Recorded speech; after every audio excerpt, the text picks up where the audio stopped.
ओम सहना भवतु सहनौ भुनक्तु सह वीर्यं करवावहै तेजस्विनावधीतमस्तु मा विद्विषावहै।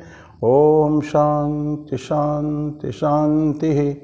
हरि ओम तत्सत्। श्री राम कृष्णार्पणमस्तु। भगवान श्री रामकृष्ण देव, जगत जननी माँ शारदा जी और स्वामी जी को मैं प्रणाम अर्पित करता हूँ।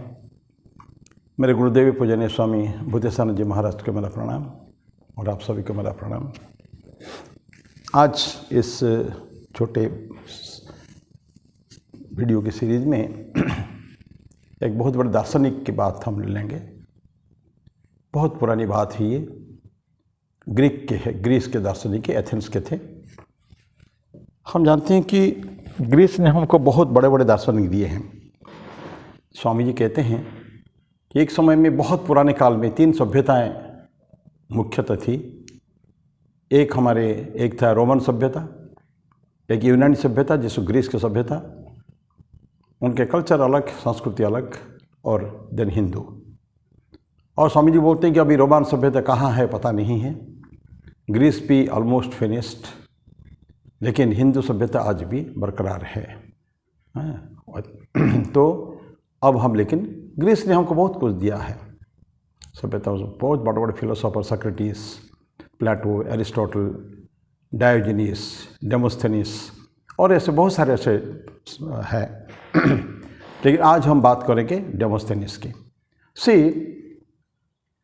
सारे के सारे लोग जितने से फिलोसोफर हो गए हैं तो through and through down to earth, बिल्कुल बहुत ऑनेस्ट और अपराइट, सारे अच्छे गुणों की। नहीं तो बड़े बड़े फिलोसोफर तो हो गए ना। तो ऐसे डेमोस्थेनिस की एक छोटी सी कहानी के लेके बात करेंगे। डेमोस्थेनिस का जन्म हुआ था 384 BC में, ध्यान करें। तो करीब 2400 साल पहले, 384 बिफोर क्राइस्ट। उस समय कोई धर्म थे नहीं, माने ईसाई धर्म तो नहीं हुआ था, मुस्लिम तो नहीं हुआ था, सनातन धर्म तो था, बाकी ज्यूइज्म ये सब था उनके। तो 384 BC में उनका जन्म है एथेंस में, ग्रीस के जो अभी कैपिटल है एथेंस। उस समय ग्रीस में कुछ मुख्य मुख्य जगह, स्पार्टा, एथेंस और ऐसे मुख्य मुख्य स्थान रहा करते थे कल्चर के, जो सीट्स ऑफ कल्चर जिसको कहते हैं, ऐसे रहा करते थे। और ये सब एथेंस से जन्म लेने वाले हैं सारे। तो डायोजेनिस जो है वो 384 BC में जन्म उनका, 322 BC में उनका डेथ हो गया है।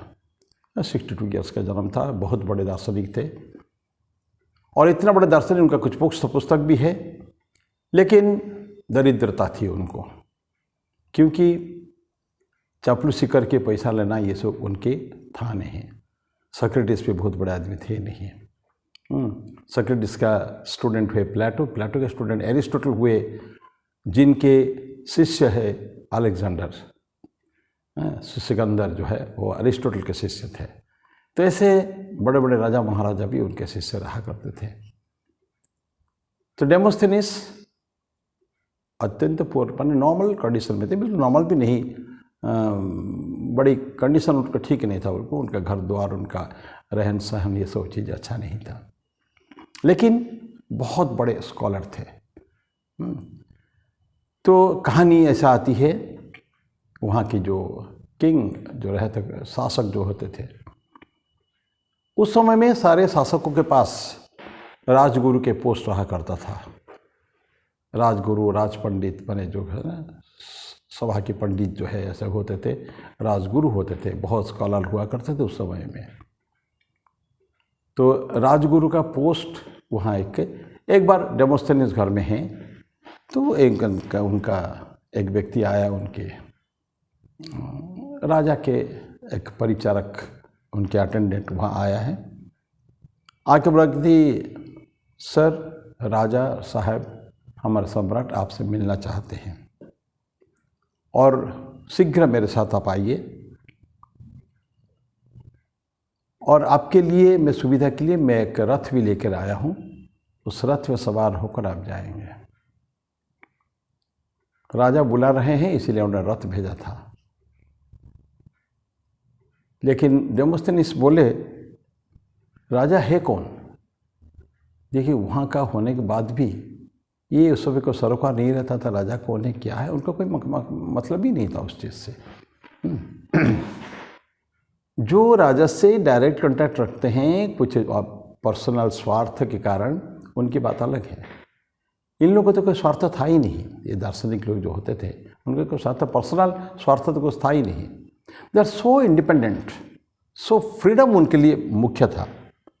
लिबर्टी जिसको कहते हैं ना, एक बहुत अच्छे सेइंग है लिबर्टी के बारे में, personal liberty is the paramount essential to human dignity and human happiness. व्यक्तिगत स्वतंत्रता, स्वाधीनता चाहिए। किसके लिए चाहिए?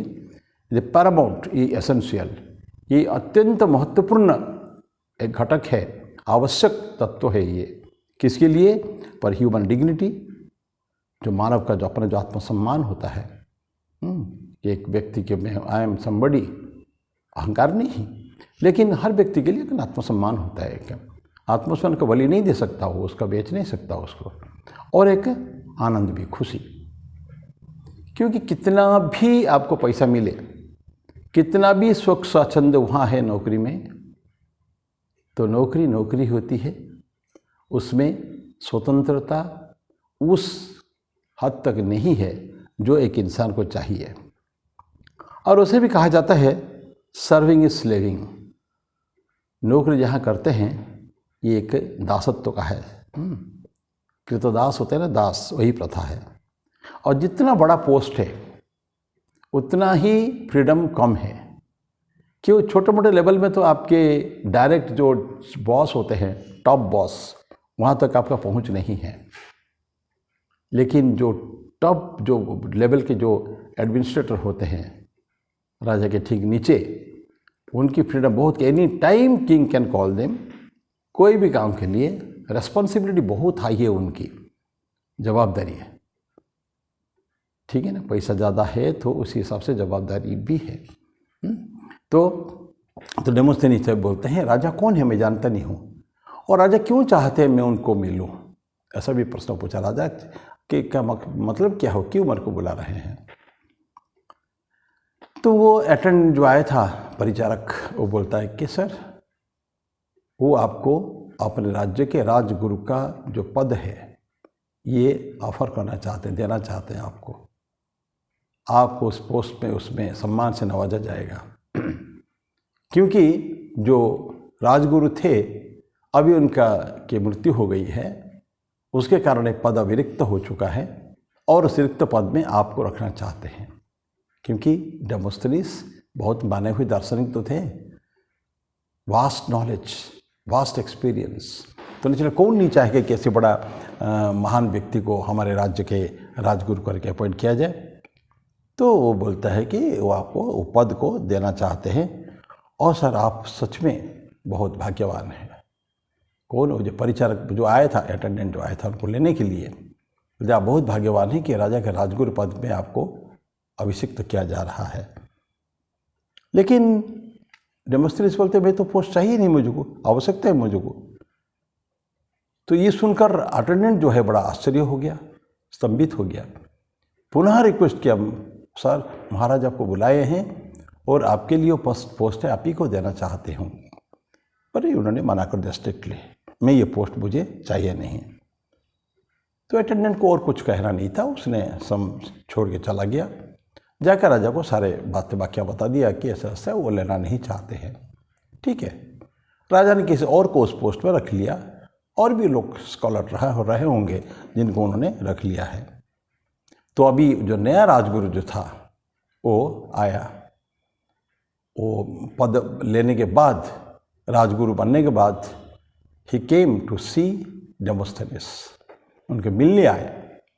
और जब मिलने आए देखा उनकी घर की दुर्वस्था, घर टूटा फूटा घर है, बहुत अच्छा घर नहीं है, और कपड़े भी उनके बहुत अच्छे कपड़े नहीं है, गंदे कपड़े हैं करीब। और वॉशिंग, वो कुछ धो रहे थे, घर का काम खुद ही करते थे, जो यूटेंसिल्स वगैरह, बर्तन वगैरह होता है ना, उसको साफ कर रहे थे। उसको देख के वो जो नया राजगुरु थे वो बोलते हैं तुम्हारा दुर्भाग्य है, तुम अगर इसको पोस्ट को रिजेक्ट नहीं करते या राजू का पोस्ट अगर रिजेक्ट नहीं कर देते तो आपको ये अवस्था देखने को नहीं पड़ता। ये जो अवस्था में आप अभी है ये अवस्था देखना नहीं पड़ता। और आपके जो गंदे कपड़ा जो पहने हुए हैं ये भी आपके नहीं होते। आप साफ सुथरा बिल्कुल रॉयल ड्रेस में होते। अभी आपके कपड़े गंदे नहीं रहते। जब बोलते कि आपके कपड़े गंदे नहीं रहते तो डेमोस्थिनियस को बोलते हैं लेकिन मेरे कपड़े आपके जुबान से कम गंदे हैं। सीधा सीधा बोलता है कि your mouth is dirtier than my clothes. क्यों? आप राजा को चापलूसी करते करते सारा दिन आपकी आदत हो चुकी है, आपका गंदा हो चुका है।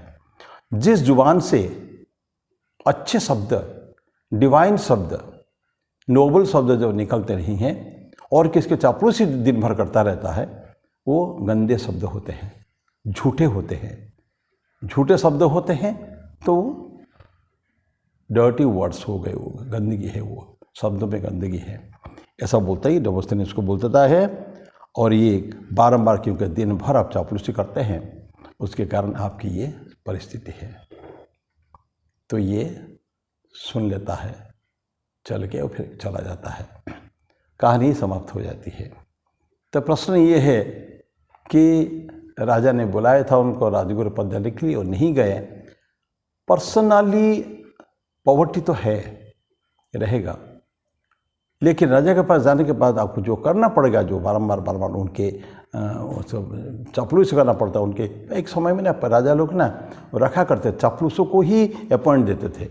उनका काम था केवल राजा की बड़ाई करना, झूठ मूठ के बड़ाई करना, उनको खुश करना उनका। तो ऐसे, लेकिन सभी लोगों के लिए वो पोस्ट नहीं है। सभी लोग ऐसा चापलूसी कर ही नहीं सकते हैं। इन द मीन टाइम मैं आपको एक छोटी सी और कहानी बताना चाहूँ। कहानी तो क्या इसी के सिलसिले में सुदामा की चरित्र हम जानते हैं ना। मैं मिक्स कर रहा हूँ दो चीज़ों को क्योंकि एग्जैक्टली सेम कहानी है। सुदामा बहुत गरीब था, भयंकर दरिद्र था, 4 बच्चे, पत्नी, कपड़े सबके फटे, खाने को नहीं है, ऐसा अवस्था थी। वहाँ के जो राजा थे, उस छोटा सा राज्य था, वो राजा थे, राजा को चापलूसों की तो ज़रूरत हमेशा पड़ता है। सुदामा के एक फ्रेंड चक्रधर करके, वो उनके वहाँ राजा के वहाँ यही काम करता था। उनका काम चापलूसी करना और फर्स्ट क्लास पालके लेके घूमता था, बहुत ठाट बाट के साथ घूमता था। वो बारंबार आके सुदामा के बोला, सुदामा तुम भी जा रहे, तुम तो बहुत अच्छे कवि हो, गाना भी गाते, बहुत सुंदर आवाज़ भी तुम्हारा है, तो चलो राजा के पास थोड़ा सा कभी कभी कर लेना, उसमें क्या फ़र्क पड़ता उसमें। सुदामा मना करता, मैं नहीं कर सकता, मैं ईश्वर के भगवान कृष्ण के अलावा मैं किसी की बातें मैं गा ही नहीं सकता मैं। तो बाद में चक्रधर सुदामा की स्त्री वसुंधरा को बोलते हैं, वसुंधरा भी समझाती है अंत में, जाइए ना, कुछ क्या फ़र्क पड़ता, कुछ ये अवस्था जो हमारी ओर तो नहीं रहेगी।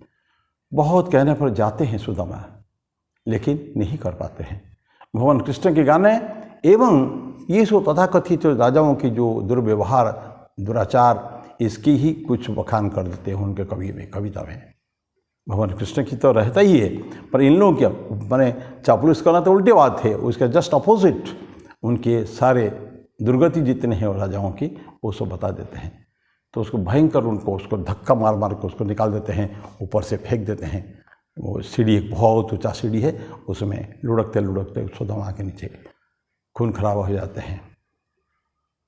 तो भगवान कृष्ण की परीक्षा अंतिम थी।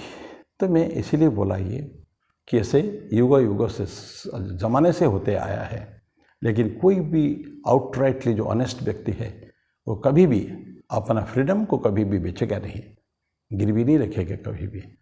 जो डेमोस्थिनियस के केस में हुआ है, मैं कहानी को ही समाप्त करता हूँ। ऐसे ऐसे कहानियाँ बहुत हैं, कुछ कुछ कहानी हम लिए हैं, और जो मैं कहानियाँ ले रहा हूँ दिस आर ऑल फैक्ट्स। सभी बहुत पुरानी कुछ है, कुछ नए है, तो ये सब अच्छी बातें कहानी है। कहानी से बहुत कुछ सीखने को रहता है। तो मेरी वाणी को विराम दो यहीं, अगले बार फिर कोई इस तरह के कोई और टॉपिक के साथ उपस्थित होंगे। तब तक के लिए ओम शांति शांति शांति। हरि ओम तत्सत। श्री राम कृष्णार्पणमस्तु।